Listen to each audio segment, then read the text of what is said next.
I play Jane, who is a typical teenager with her face buried in her laptop, and she has very bad stage fright because of the loss of her father. And she really loves to sing and write music, but is just stuck in her shell and is having a hard time coming out of that. But we see her over the course of the movie grow confidence as Eleanor and eventually her mom come to support her.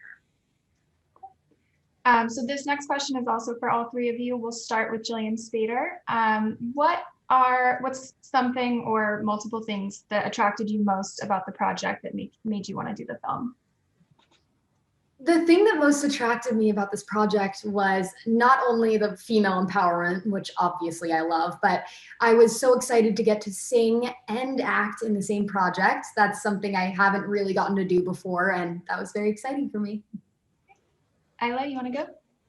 I was very drawn to this project as a mother because I felt the message in the story was so much more inclusive and modern than a lot of the fairy tales that that one tells as a parent or reads the stories to young people about, like our daughters needing to want to be princesses and live in a castle and be rescued by a knight in shining armor, or wear a dress or look a certain way and think a certain thing. And I just love the fact that this is a story that says your idea of happy ever after is whatever you want it to be, and that being one doesn't need to wear a princess and dress to feel like we can have a happy ever after.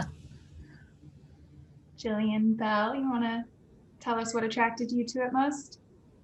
I mean, both of those ladies killed it with those answers. I think the thing that I was initially so attracted to was the idea of playing a magical being. I have always wanted to play a witch, and this is the closest I've ever gotten to it. I love that the message of the movie was so beautiful and inclusive and just redefined happily ever after. Great. So again, we'll go to all three of you. We'll start with Isla this time. What would happily ever after be for you?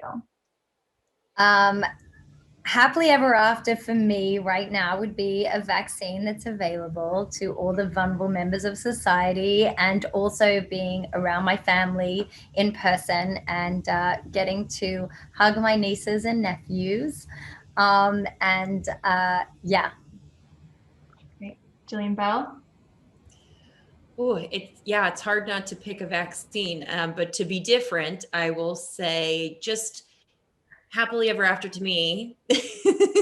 What? You want something different? Puppies. Oh, my dogs? Happily ever after to me would be having a life that is creatively fulfilling and peaceful and joyful, feeling loved and giving love to those around me. Jillian Spaeder, you want to go? Ooh.